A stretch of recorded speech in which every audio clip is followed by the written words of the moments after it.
On dit Amin à ses vœux. Et nous allons sans tarder donner la parole au Dr Moussa Bachiliba pour nous faire sa présentation qui va porter donc sur le thème de la jeunesse et l'emploi en Mauritanie. Monsieur Moussa Bachiliba. Merci Abdoulaye, vous m'entendez? Nous vous entendons très bien. Allez-y. Merci beaucoup. Donc, bienvenue à tout le monde et merci de participer à cette conférence. Taleb, je te salue, il y a longtemps.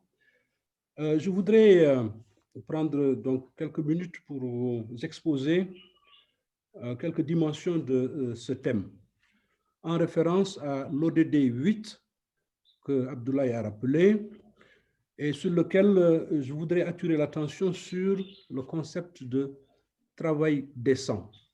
Ceci est très important en respect de tout son contenu de droits humains. Il faudrait y prêter une attention spécifique. La République islamique de Mauritanie, à travers ses différents gouvernements, a engagé, au moins depuis 2000, 3 politiques et actuellement est sur une stratégie. Il y a eu beaucoup d'actions qui ont été conduites, mais on constate que la jeunesse entame une longue marche vers l'emploi, longue marche qui est émaillée de doutes et de frustrations. Nous sommes dans une région ou une sous-région sahélienne qui est fortement perturbée et ces doutes et frustrations peuvent effectivement nourrir des facteurs incitatifs à la radicalisation et à l'extrémisme violent.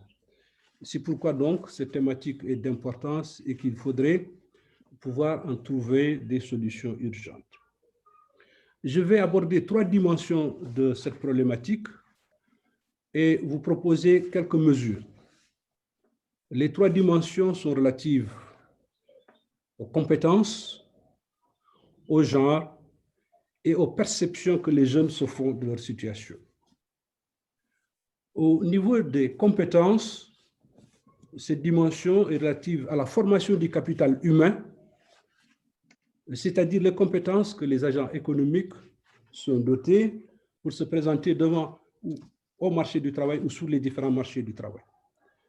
La première de ces compétences est essentielle, c'est celle dite de base, à savoir lire, écrire et compter, qui elle-même réfère à l'ODD 4 et qui permet à l'individu déjà de se positionner.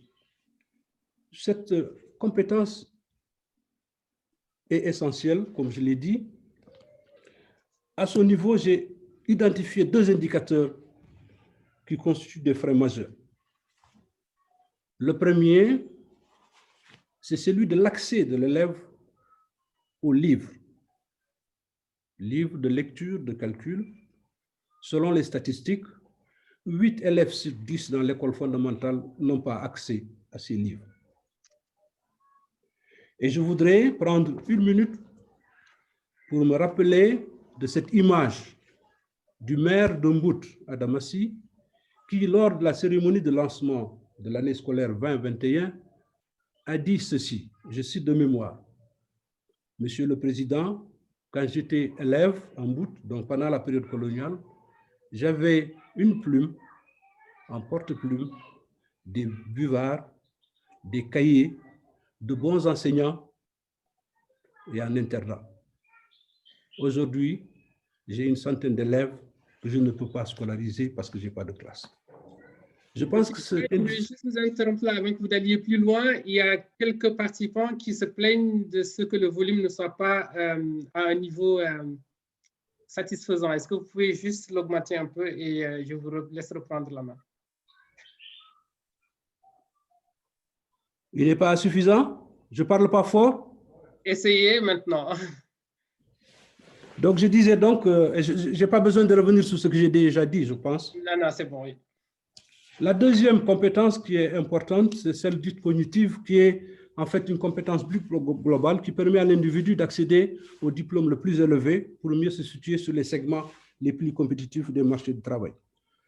Et ces compétences vont interpeller d'une part la sortie du lycée, le bac, et là-dessus, comme on sait, un indicateur parlant, c'est que nous sommes partis en 2008 en moyenne à 44% de réussite, nous sommes actuellement vers 10%. C'est-à-dire que 90 élèves n'ont pas le bac ou ont des difficultés pour l'avoir, même s'ils s'y présentent plusieurs fois.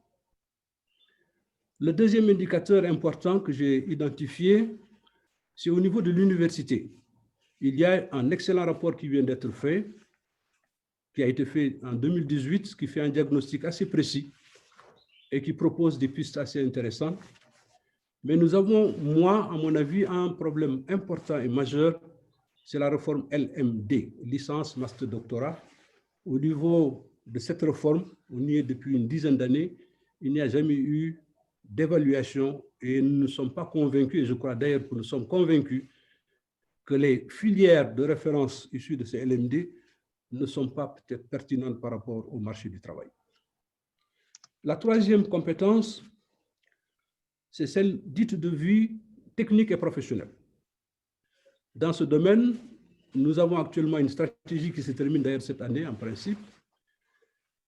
Et à ce niveau, il y a deux indicateurs que j'ai identifiés. Le premier, c'est le suivi de l'insertion. Il se fait. Et à ce niveau, il y a 4 sortants sur 10 qui trouvent un emploi au bout de 15 mois. Ce qui est déjà pas mal, mais il y a 6 qui ne trouvent pas d'emploi. De plus, les emplois qu'ils trouvent ne sont pas toujours en adéquation avec la formation qu'elles ont reçue. Le deuxième, c'est qu'il y a un dialogue intersectoriel qui est très complexe parce que cette formation n'est pas gérée dans un seul département, mais plusieurs départements. L'autre compétence importante, c'est celle dite de vie courante. C'est les compétences de la seconde chance qui permet aux scolarisés ou déscolarisés précoces ou aux non scolarisés de pouvoir entrer effectivement dans un circuit de formation ad hoc, c'est-à-dire qui n'est pas dans les murs, mais qui doit en principe au départ renforcer un peu leur confiance et leur permettre d'accéder à des formations très courtes sur différents domaines. Et la dernière compétence dans cette grande dimension, c'est la compétence recherche et innovation pour le développement. En principe, la recherche et l'innovation doivent alimenter toutes ces compétences-là, mais sur ce plan aussi, nous avons des difficultés et j'ai identifié 2 indicateurs par rapport à ça.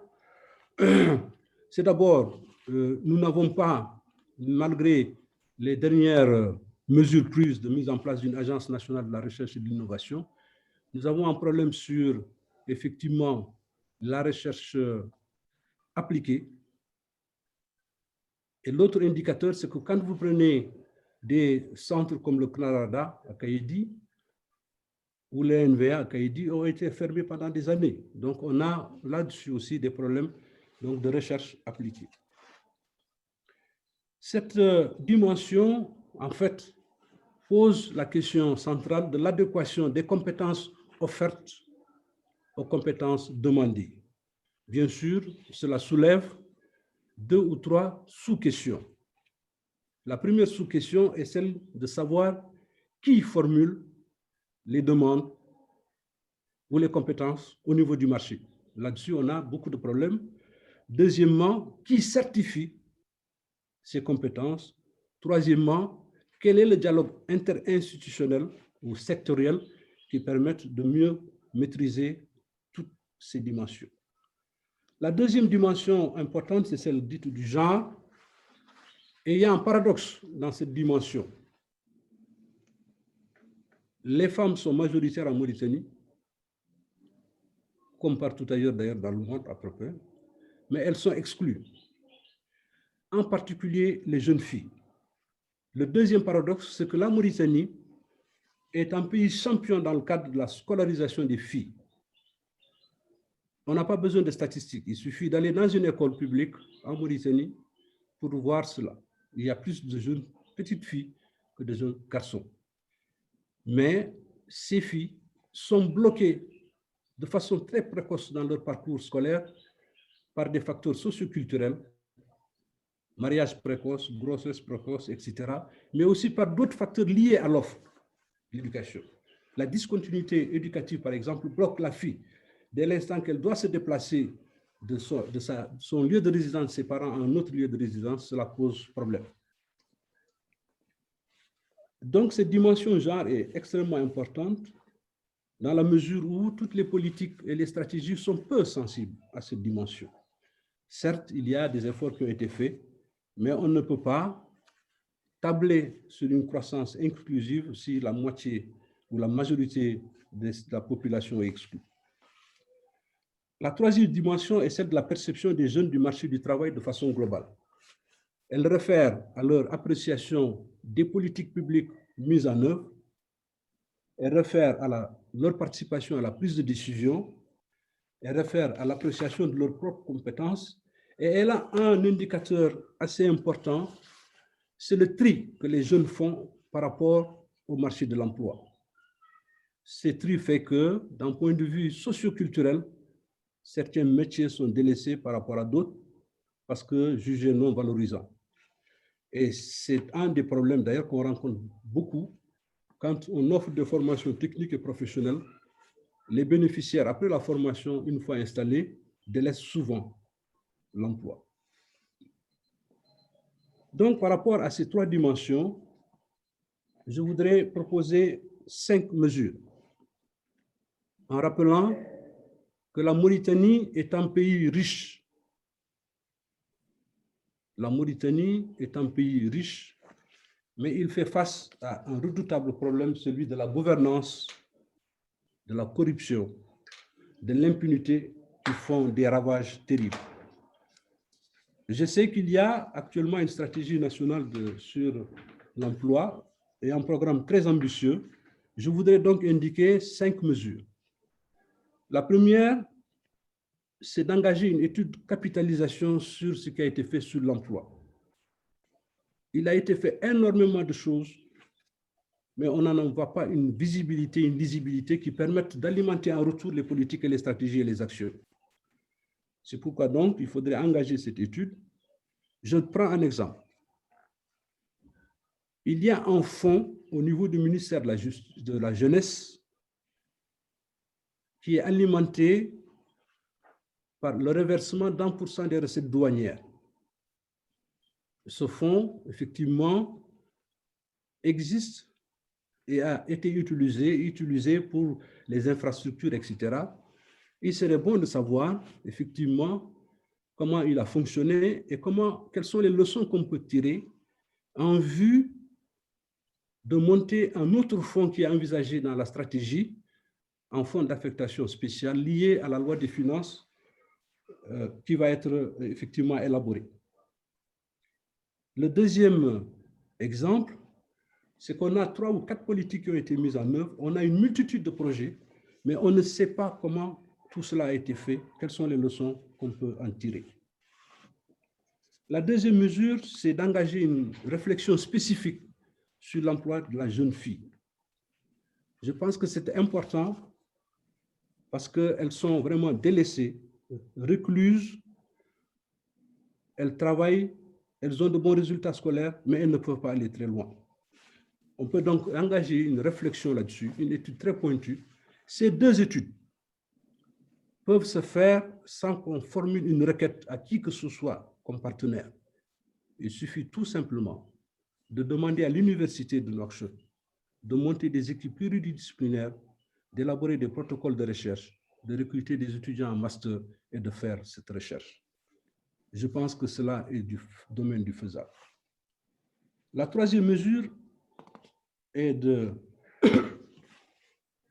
de gouvernance. Comme je l'ai dit, on a des problèmes de gouvernance. Les jeunes aujourd'hui sont structurés en réseau. Ils ont de multitudes d'associations. Ils ont un haut conseil de la jeunesse. Ce haut conseil de la jeunesse est normalement là pour aider le gouvernement à prendre en charge le point de vue de la jeunesse. Mais on sait que ce haut conseil est confronté, a été beaucoup politisé. Il y a lieu donc de revoir un peu ce haut conseil pour permettre à la jeunesse d'accéder à la décision. En plus de ce haut conseil, on peut effectivement revoir tous les réseaux associatifs et assurer une implication des jeunes, garçons et filles, dans la prise de décision de ce qui les concerne. La quatrième mesure est relative aux opportunités de formation aux décrocheurs scolaires et aux non scolarisés. L'éducation fondamentale en Mauritanie se caractérise par un décrochage important et on estime qu'il y a 350 000 jeunes qui n'accèdent pas du tout à aucune formation et à aucune espèce d'éducation. Il faudrait donc avoir de façon très précoce une orientation et monter des formations très courtes, professionnelles, pour permettre à tous ces jeunes ruraux, urbains, d'accéder à l'emploi. Il y aura donc besoin de faire une articulation entre cette problématique et la réforme de l'éducation en cours. Parce que là, c'est un gros problème qu'on a. On fait des réformes par petits bouts du système éducatif. On n'en a pas une vision de cohérence et de continuité d'ensemble. Donc, c'est une opportunité, la réforme actuelle est une opportunité pour voir comment offrir une chance à ces décrocheurs. La dernière mesure... Si vous pouviez résumer rapidement en 30 secondes. C'est fini. La dernière mesure, c'est d'envisager le revenu minimum d'insertion. C'est-à-dire que les primo-demandeurs d'emploi, dès qu'ils sortent de l'université, qu'on puisse leur donner un petit pécule pour qu'ils puissent attendre 1 an ou 2 ans avant de trouver du travail. Je vous remercie. Merci, M. Ba. Une présentation dense, fournie, avec émaillée de propositions concrètes. On voit que c'est un expert qui s'exprime.